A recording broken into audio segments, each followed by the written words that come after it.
Buenas tardes. La tuberculosis es una enfermedad infectocontagiosa que se transmite por el aire. Enfermedad que en nuestro país tiene bajos índices de incidencia gracias al programa de control. A este tema estaremos dedicando nuestra consulta de hoy. Acompáñenos.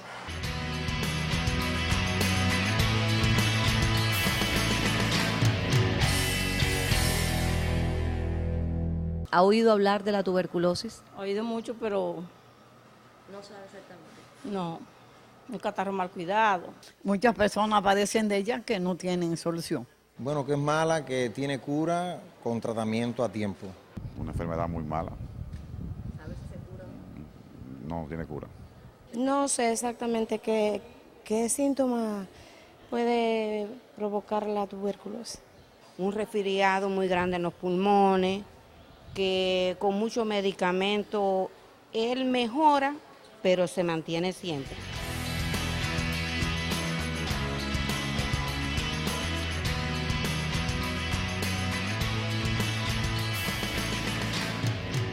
Conversamos en la tarde de hoy con el doctor Jorge Hernández Carballo, especialista de primer grado en neumología, a quien le doy las buenas tardes. Buenas tardes. Doctor, hoy queremos abundar sobre un tema que, a pesar de que se ha divulgado, que se ha puesto en muchos spots, todavía quedan cosas por saber y aclarar a la población, y es la tuberculosis.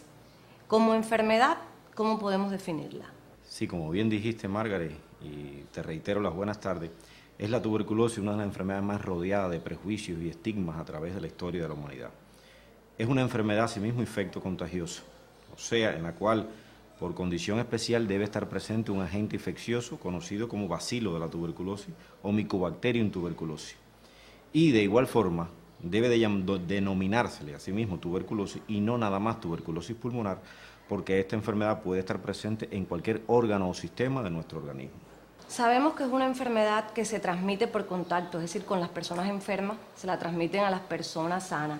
También hay muchos mitos con relación a los medios que se usan, así cuando se tose cerca o no. ¿Cómo se transmite esta enfermedad realmente? La tuberculosis es una enfermedad que no se transmite de manera exclusiva por vía respiratoria, pero esta es su vía de transmisión más importante. O sea, hay forma de transmisión por contacto, pero son casos aislados y publicados hace mucho tiempo y no ha habido realmente una incidencia que nos permita testificar que realmente es una vía a tener en cuenta. O sea, es la vía inhalatoria a través de la presencia de un agente, de una persona enferma, en la cual a través de la tos, el hablar, reírse incluso, estornudar y especialmente la expectoración, a través de pequeñas gotitas que salen eliminadas al aire y la presencia de un huésped sano, cuya inhalación permite la llegada de este agente contaminante a las vías respiratorias, constituye la principal vía de transmisión de la enfermedad. Pero te decía que no siempre están presentes la transmisión respiratoria, aunque de manera exclusiva por un contacto directo a través de la piel de algunos objetos han sido descritos casos, pero no es así la vía de transmisión digestiva, una vía de relevada importancia en la transmisión de la tuberculosis. O sea, ningún tipo de objeto se ha demostrado con la capacidad para transmitir el bacilo de la tuberculosis.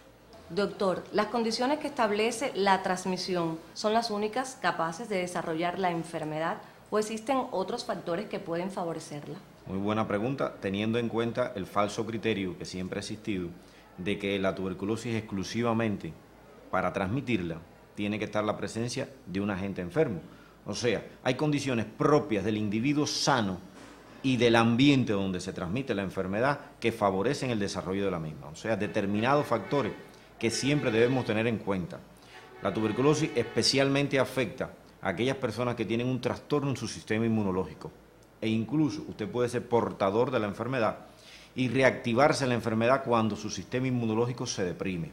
Mencionarle, de entre las causas más importantes, lógicamente la presencia del VIH-Sida, el alcoholismo, los estados de internamiento prolongado, como por ejemplo los estados de reclusión, los hogares de ancianos, en los hogares de impedidos físicos, en el que el paciente está mucho tiempo en lugares de internamiento, no dejar aparte los ancianos, especialmente aquellos ancianos que viven solos, pero la condición en nuestro país que favorece sobre todo el desarrollo de eso es el estado de alcoholismo y determinadas formas de vida enajenada de algunas personas que conviven, lógicamente, con determinado tipo de hábitos tóxicos que favorecen la unión entre un grupo de individuos con el mismo grupo de hábitos y que, lógicamente, favorece el desarrollo de la misma.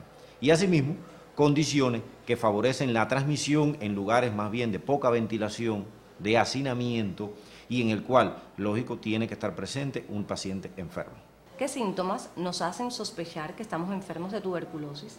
Sí, la tuberculosis es una enfermedad muy expresiva desde el punto de vista clínico y va desde algunos pacientes con muy escasos síntomas, prácticamente asintomáticos, hasta una sintomatología muy florida, muy expresiva. La tos ha sido por siempre el síntoma respiratorio por excelencia que caracteriza no solamente a la tuberculosis, sino a todas las enfermedades respiratorias, y asociada a esta a expectoración, que permite lógicamente la toma de muestra para los conocidos esputos. Ahora, la presencia de tos y expectoración por un corto periodo de tiempo generalmente no genera preocupación en las personas. Aquello cuando sucede por un periodo de 2 o 3 semanas o más es cuando comenzamos a preocuparnos o cuando debemos comenzar a preocuparnos. Asociado a esto, las pérdidas de peso, la presencia de fiebre, casi siempre no es una fiebre muy alta, especialmente los estados de inapetencia. En ocasiones la expectoración puede o no acompañarse de sangre, que generalmente genera mucha preocupación en las personas. Son, entre otros, menos importantes los síntomas que suele acarrear este tipo de enfermedad.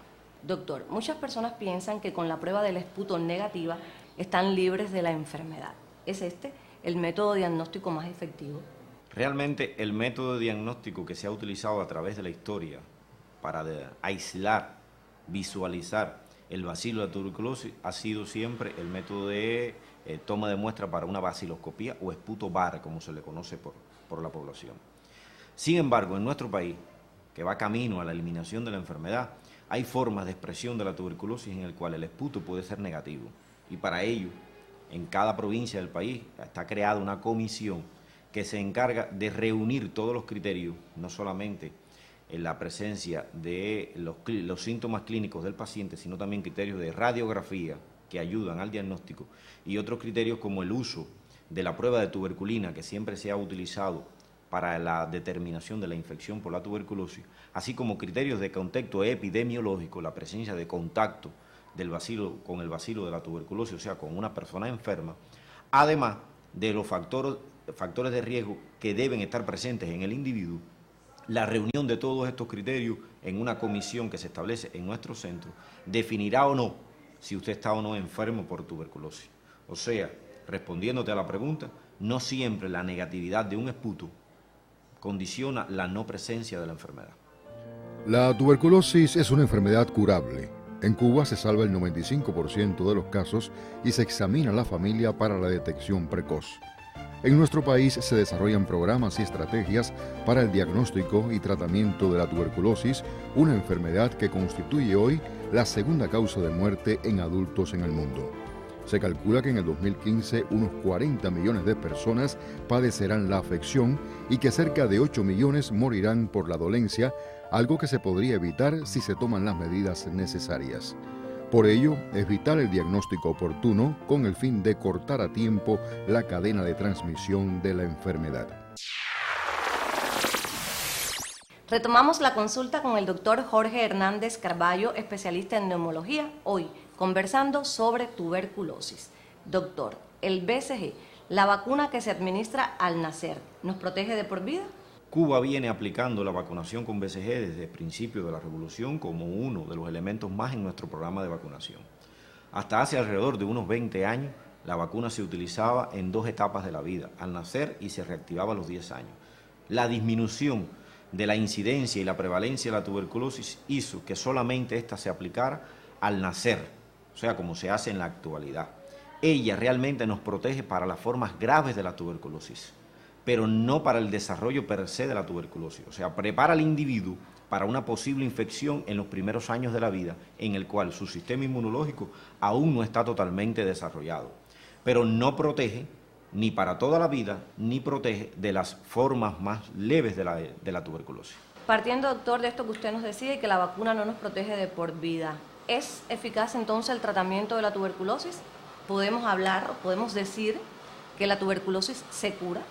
La efectividad del tratamiento en nuestro programa suele alcanzar hasta el 95-98% en algunos lugares las tasas de curación de la enfermedad. O sea, podemos categorizar que el tratamiento que existe hoy para la tuberculosis es muy efectivo, siempre y cuando el paciente y el personal de salud encargado en administrar el tratamiento cumpla con las normativas vigentes en nuestro programa de control.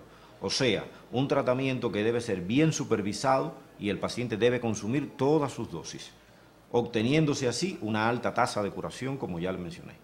¿Somos las mujeres más susceptibles a la tuberculosis que los hombres o no?